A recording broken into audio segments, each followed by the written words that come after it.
नमस्कार, हमारे YouTube channel Kaushik classes में आपका स्वागत है। आज हम कक्षा 12वीं की पुस्तक पीयूष प्रभा का अध्याय 3 गोरा के महत्वपूर्ण प्रश्न उत्तर लेकर आए हैं। अगर आपने अध्याय 3 की वीडियो नहीं देखी है तो आप उसे जाकर देख सकते हैं। वीडियो का लिंक आपको नीचे मिल जाएगा। साथ ही साथ आप आई बटन पर क्लिक कर भी देख सकते हैं। तो चलिए हम महत्वपूर्ण प्रश्न उत्तर समझते हैं। इसमें प्रश्न नंबर 1 है कि ऐसी कौन सी बात थी जिसके जानकर महादेवी जी को कष्ट व आश्चर्य हुआ और दोनों की अनुभूति हुई। इसका उत्तर आएगा, लेखिका को यह अनुभूति तब हुई जब उसे पशु चिकित्सकों के द्वारा सुई खिलाने की बात बताई गई और कहा गया कि गाय चिकित्सा संभव नहीं है। यह सुनकर लेखिका को कष्ट हुआ और आश्चर्य भी हुआ कि किस तरह से ग्वाले पर विश्वास करके उसे दूध निकालने के लिए रखा गया था और उसी ने विश्वासघात किया और अपना दूध देने के लोभ में उसने सुई खिला दी थी। तो इसका उत्तर ये होगा। इसमें प्रश्न नंबर 2, अब हमारे घर में मानो दुग्ध महोत्सव आरंभ हुआ और महादेवी जी ने इस कथन को संक्षेप में समझाई। इसका उत्तर होगा कि गोरा ने जब बछड़े को जन्म दिया तब वह सुबह शाम लगभग 12 किलो दूध देती थी और उसके पुत्र लाल मणि के लिए कई सेर दूध छोड़ने के बाद भी इतना दूध बच जाता था कि आसपास के सारे बाल गोपाल व कुत्ते बिल्लियां खूब दूध पिया करते थे और दूध निकालने के समय सब गोरा के सामने एक पंक्ति में बैठ जाते और उनके सामने एक बर्तन रख दिया जाता और वह सब दूध का इस तरह से इंतजार करते मानो कि कोई मेहमान बहुत ही शिष्टाचार के साथ बैठा हुआ है। दूध पीने के बाद वह सब जैसे धन्यवाद देते हुए ये गाय के चारों ओर उछल कूद करते और तब तक ये नहीं जाते थे जब तक कि गोरा उन्हें प्रसन्न दृष्टि से नहीं देखती।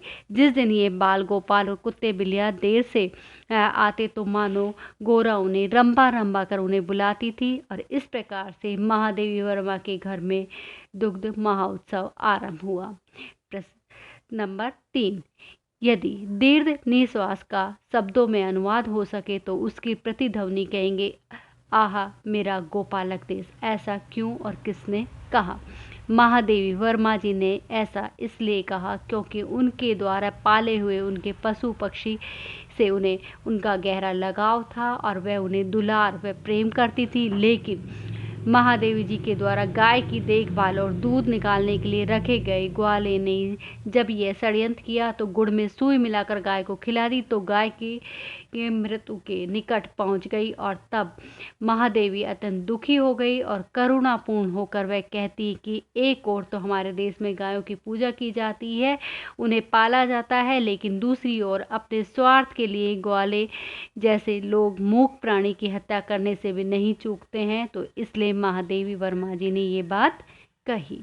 तो ये था आपका प्रश्न नंबर 3 का उत्तर। प्रश्न नंबर 4, गाय करुणा की कविता है। उक्त कथन के आलोक में गोरा रेखा चित्र की मूल संवेदना को स्पष्ट कीजिए। इसका उत्तर होगा कि गाय करुणा की कविता, यह कथन महात्मा गांधी जी ने कहा और उनका ये भाव था कि गाय की आंखों में अपने पालने वाले के प्रति एवं विश्वास तथा आत्मीयता का भाव होता है। गाय कभी भी किसी भी मनुष्य को अविश्वास व आशंका की दृष्टि से नहीं देखती है। कहने का भाव यह है कि एक और गाय की यह स्थिति है और दूसरी ओर आजकल गाय की हत्या कर दी जाती है, उनके मांस का व्यापार किया जाता है। इसके बावजूद भी गाय की आंखों में ऐसे हत्यारे मनुष्य के प्रति आतंक का भाव नहीं रहता है। प्रश्न नंबर 5, गोरा को मृत्यु से बचाने के लिए लेखिका ने क्या क्या प्रयास किए, संक्षेप में लिखिए।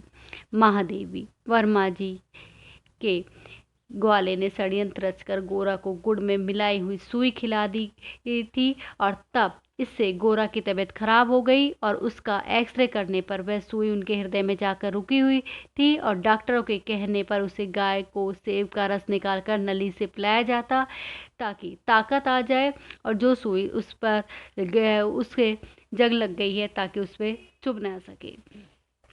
साथ ही गोरा को इंजेक्शन पर इंजेक्शन दिए जाते थे। पशुओं को इंजेक्शन लगाने के लिए लंबी मोटी सुई से वह सिरिंज का वह बोतल भरकर दवाई की आवश्यकता होती थी। गाय को बचाने के लिए महादेवी जी ने लखनऊ, कानपुर आदि शहरों से पशु विशेषज्ञ चिकित्सक को बुलाए। स्थानीय चिकित्सकों ने 2-3 दिन तक लगातार उसकी देखभाल की और इस तरह से दवाइयाँ दी गई, लेकिन उसका कोई भी असर नहीं हुआ। इस प्रकार से महादेवी वर्मा ने गोरा को बचाने के लिए कई प्रयास किए। प्रश्न नंबर 6, गौरांगनी को ले जाते समय मानो करुणा का समुद्र उमड़ आया। महादेवी जी के उक्त कथन को स्पष्ट कीजिए। इसका उत्तर होगा, महादेवी जी ने अपनी गाय गोरा को बहुत ही स्नेह, प्रेम व दुलार से पाला था और ईर्ष्यावश उसके ग्वाले ने सुई खिला दी थी और कुछ दिनों तक अस्वस्थ रहने के बाद एक दिन प्रातः 4 बजे गाय की मौत हो गई। जब गाय के मृत शरीर को गंगा में समर्पित करने के लिए ले जाया जा रहा था, तब महादेवी वर्मा करुणा के भाव से द्रवित हो गई और द्रवित हृदय से उसने ये कथन कहे थे। तो ये थे आपके अध्याय 3 के महत्वपूर्ण प्रश्न उत्तर। आपको ये वीडियो कैसी लगी बताइएगा। अच्छी लगी तो इसे लाइक करें, शेयर करें और चैनल को सब्सक्राइब करें।